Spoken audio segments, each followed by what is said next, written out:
también con otras autoridades, pero vamos a comentarlo a profundidad con Ramiro Escobar. Ramiro, ¿qué tal?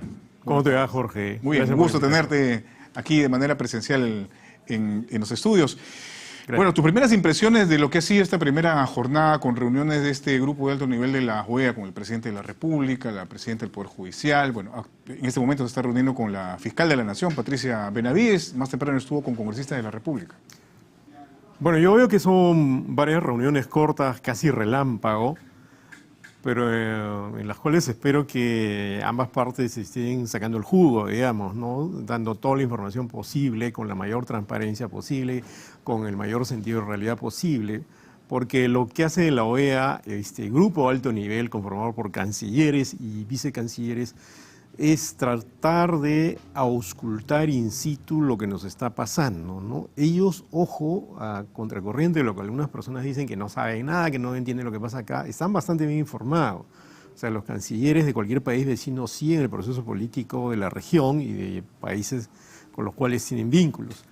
Entonces, no es que no sepan nada, lo que están haciendo es hablar con los propios involucrados para que el feeling se sienta también, no solo las ideas, no solo lo que se escribe o se dice antes por Zoom, por ejemplo. Y es interesante que esta visita sea presencial. ¿Te imaginas cómo hubiera sido si es que no había aún presencialidad? Hubiera sido algo, claro, una pantalla no hubiera sido igual, ¿no? Ahora, el número de cancilleres también, como tú lo estás resaltando, es importante. Estamos hablando de 5 cancilleres, si no me 4 cancilleres y 3 vicecancilleres y un ex canciller. Muy bien, entonces además que son personas que están bastante enteradas y sobre todo, digamos que deberían ser muy pulcras en el manejo incluso de lo que se pueda decir, lo que se puede hacer finalmente en estas reuniones, porque estamos hablando de funcionarios en actividad. Claro, yo preparo a jóvenes para que postulen a la Academia Diplomática y siempre les recuerdo que en realidad cuando ellos trabajen como diplomáticos van a tener que hacer lo que hacen todos los diplomáticos, ¿no? Seguir el proceso político del país y de la región y sobre todo el proceso político de países vecinos con los que se tiene relaciones cercanas. Entonces es imposible que ellos no estén enterados.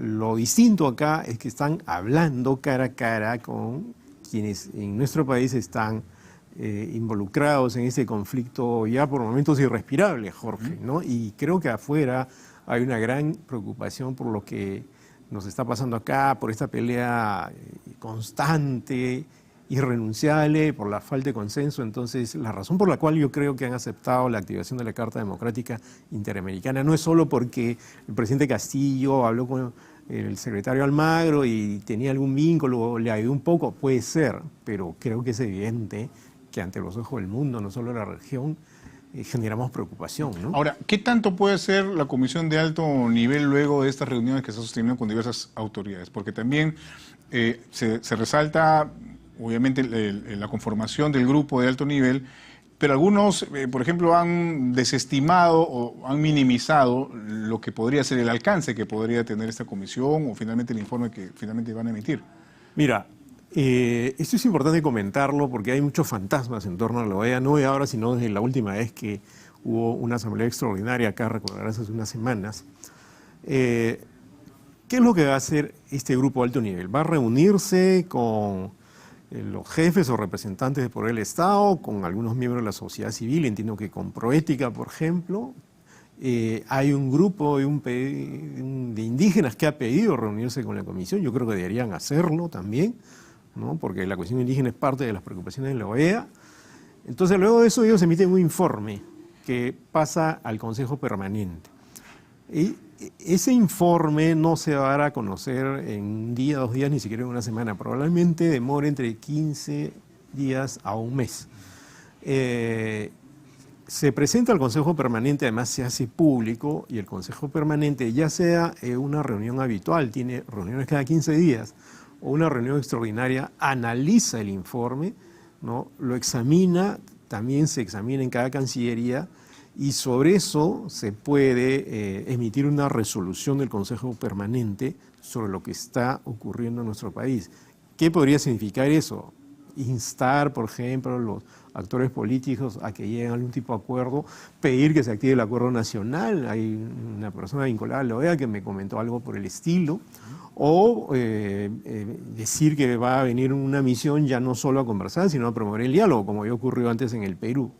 en un caso extremo, cuando se ve que si hay una ruptura constitucional, entonces se convoca una asamblea extraordinaria de cancilleres y ahí se puede decidir suspender al país que ha pedido la activación de la Carta Democrática del organismo. Ahora, esto de solicitar la activación del Acuerdo Nacional, en realidad el Acuerdo Nacional también, a raíz del anuncio de esta conformación del grupo de alto nivel y la visita que iban a desarrollar en nuestro país, también se ha hablado sobre el Acuerdo Nacional, este espacio que debería ser de diálogo, que aparentemente no ha funcionado o no ha cumplido con lo que debería ser precisamente, ¿no? Fomentar el diálogo, el entendimiento entre diversas instancias o instituciones del Estado, del país propiamente, ¿no? Ha fallado ahí en ese sentido. Yo he conversado varias veces con miembros del Acuerdo Nacional, incluso con los que lo presiden, con Max Hernández, con Javier Higuíñez, y me han contado que ahí se logran cosas increíbles. Lo que pasa es que el Acuerdo Nacional es ninguneado por razones políticas, sociales, ¿Pero en qué sentido y se no logran tiene tanta cosas? Prensa, ¿no? Claro, pero por ejemplo, ¿en qué sentido se logran cosas increíbles? Mira, Que seguramente sí, pero en casos particulares como este, el de polarización, no hay una situación en la que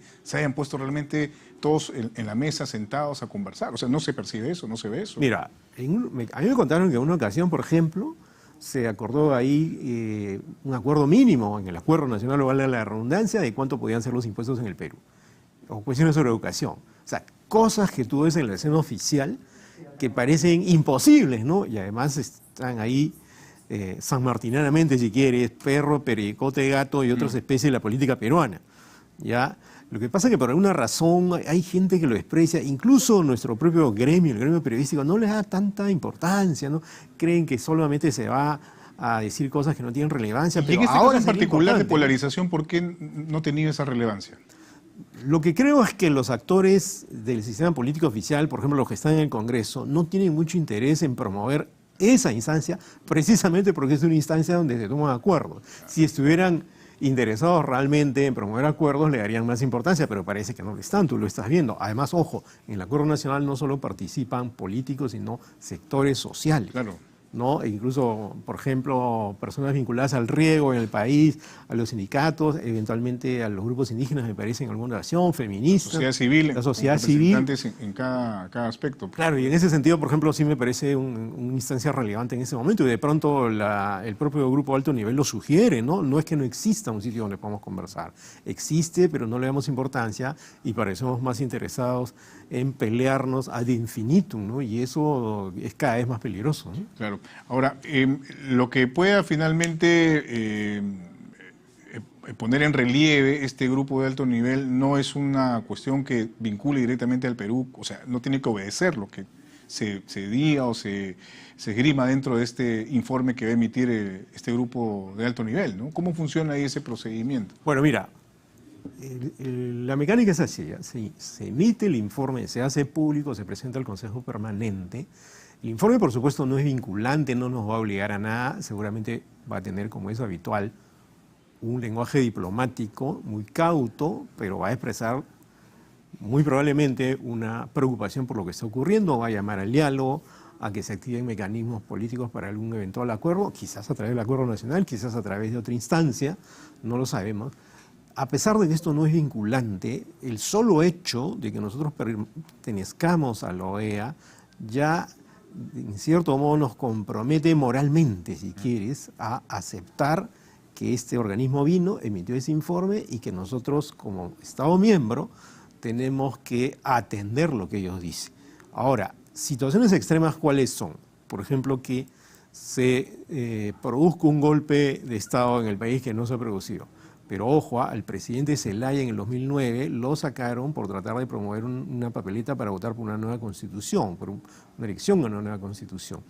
Eso acá no ha ocurrido, ¿no? Pero si seguimos con estos juegos, a mi juicio, riesgosos, peligrosos, de presentar una acusación por traición a la patria sin sustento, yo creo que eso no tiene ni pie de cabeza. O esta cuestión de confianza claro, semana o esta pasada cuestión que puede avivar de confianza los claro, ánimos. del premier de forzar eso para probablemente cerrar el Congreso. Entonces allí sí nos arriesgamos a que desde la OEA se juzgue o se vea que acá hay una ruptura institucional, porque imagínate que cierren el Congreso por algo que parece no tener mayor sustento, o que suspenden al presidente en su ejercicio acusándolo por traición a la patria. Claro. Son dos causales extrañas, por lo menos. ¿Y tú crees que, por ejemplo, estas negativas del Congreso, darle permiso al presidente para que asista a diversos eventos internacionales, siendo él, digamos, el representante del país y es el que maneja finalmente la política exterior, constitucionalmente hablando, esto puede generar también alguna percepción por parte de este grupo de alto nivel de la OEA para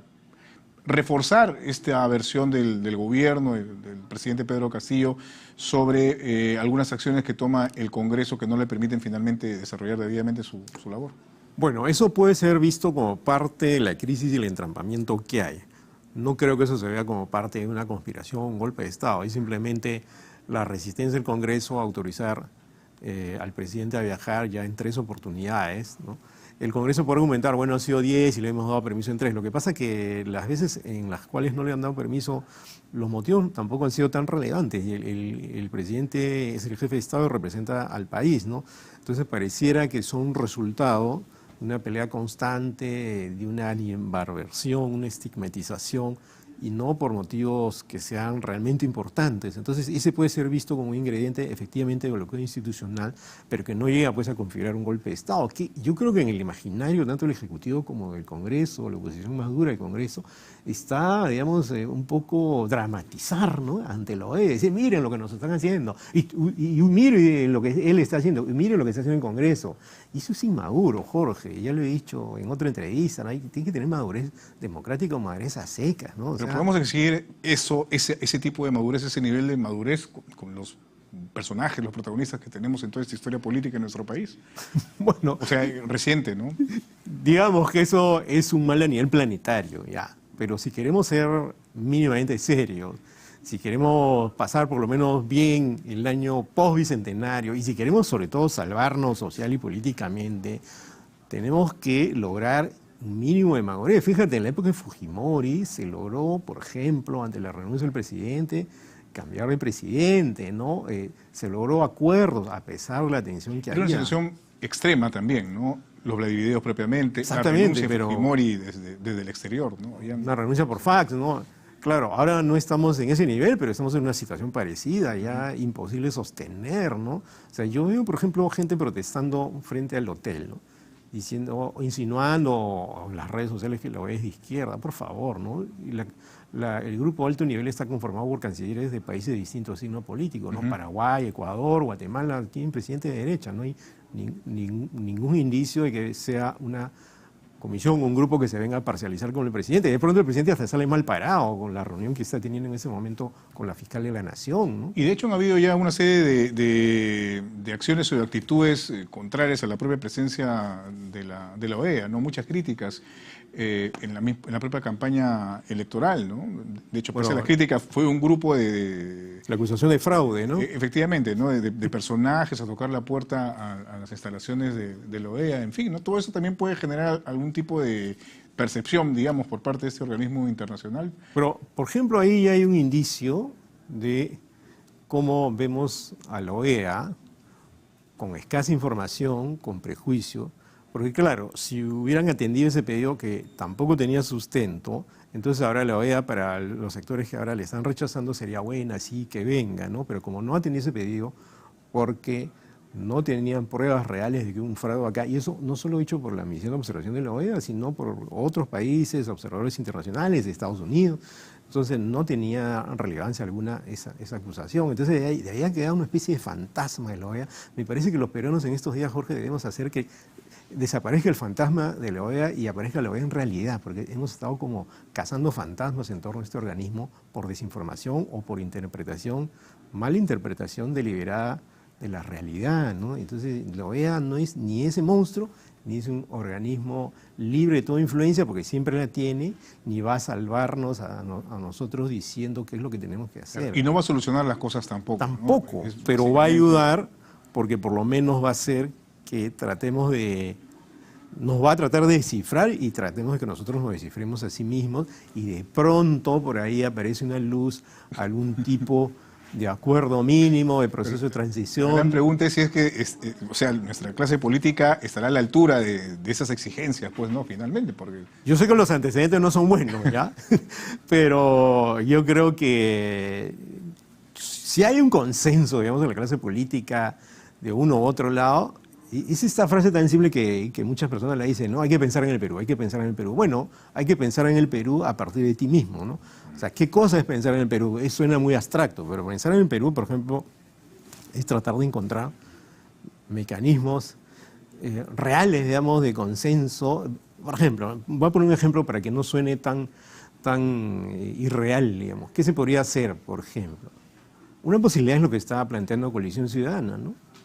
Pero eso implicaría que las dos partes, el Ejecutivo y el Congreso, acepten que puede haber esa transformación constitucional o esa modificación ¿Te refieres a constitucional las temporal. elecciones generales? Elecciones generales. Eso podría ser. Generales en general, presidenciales y... Exactamente. Y, por ejemplo, evitarnos pues marchas para uno u otro lado, ¿no? Es increíble, no sale una marcha y pide que se vaya el otro, y sale otra marcha y pide que se vaya el otro. O sea, y claro, nadie convoca una marcha para que se vayan todos, tampoco es gracioso que se vayan todos, pero por lo menos una salida racional sería esa, ¿no? Y es arriesgado también porque si no hay un mínimo de reformas políticas, digamos, como las que actualmente nos rigen, probablemente no haya tampoco mucha solución al respecto. ¿Sabes? Por eso esa propuesta de Coalición Ciudadana, que yo veo con cierta simpatía, propone también reformas políticas para que esto se lleve a cabo, porque si no vamos a revolver la carta nueva y puede salir algo igual o peor, ¿no?